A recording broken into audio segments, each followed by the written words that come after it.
9 minus 6 equals 3. And 3 times 3 equals 9. So 9 divided by 9 gives us 1.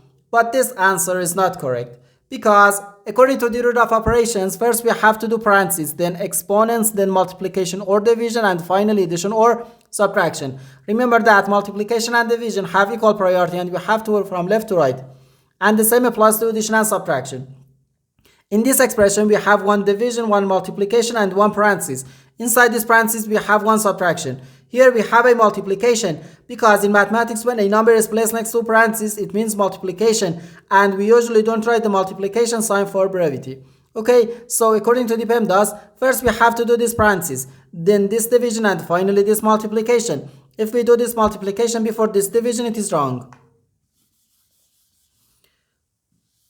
So first we have to do this parenthesis. Inside this parenthesis we have 9 minus 6, which equals 3. So 9 divided by 3, then times 3. Now we have one division and one multiplication. As I said, multiplication and division have equal priority and we have to work from left to right. So here first we have to do this division. 9 divided by 3 gives us 3. So 3 times 3, which equals 9. And this is our final answer to this problem. The correct answer is 9.